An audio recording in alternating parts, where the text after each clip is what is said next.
अकबर और बीरबल की कहानियाँ, चोर की डाडी में तिनका। तो कहानी शुरू होती है कुछ इस प्रकार से कि बच्चों, अकबर और बीरबल के कई किस्से कहानियाँ प्रसिद्ध है। यह कहानियाँ सभी के दिल में अपनी छाप छोड़ने के साथ साथ अच्छी शिक्षा देने का भी काम करती है। उन्हीं में से एक है चोर की डाडी में तिनका।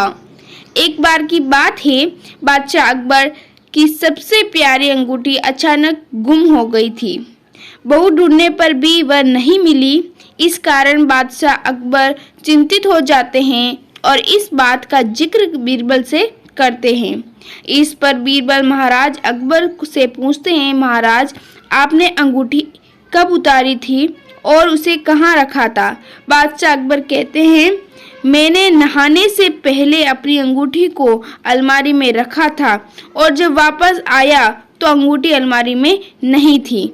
फिर बीरबल अकबर से कहते हैं, तब तो अंगूठी गुम नहीं, चोरी हुई है और यह सब महल में साफ सफाई करने वाले किसी कर्मचारी ने ही किया होगा।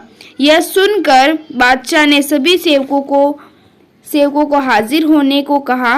उनके कमरे में साफ सफाई करने के लिए कुछ 5 कर्मचारी तैनात थे और पांचों हाजिर हो गए। सेवकों के हाजिर होने के बाद बीरबल ने उन सभी को कहा, महाराज की अंगूठी चोरी हो गई है और जो अलमारी में रखी थी।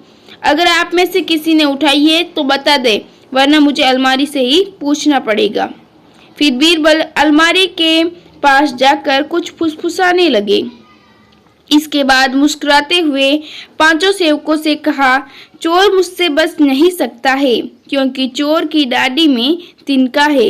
यह बात सुनकर उन 5 में से एक ने सबसे नजर बचाकर डाडी पर हाथ फेरा, जैसे कि वह तिनका निकालने की कोशिश कर रहा हो। इसी बीच बीरबल की नजर उस पर पड़ गई और सिपाहियों को तुरंत चोर को गिरफ्तार करने का आदेश दिया।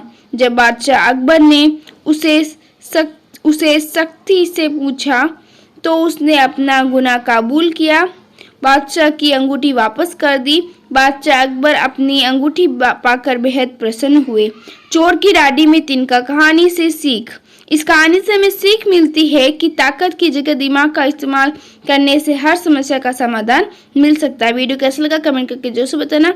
इस तरह की वीडियो पाने के लिए बेल आइकन घंटी जरूर से प्रेस कर देना। हम मिलेंगे आपको रोजाना इस तरह की वीडियो साथ। तब तक के लिए वीडियो को लाइक करके चैनल को सब्सक्राइब कर दें। मिलता है अगले वीडियो में। धन्यवाद।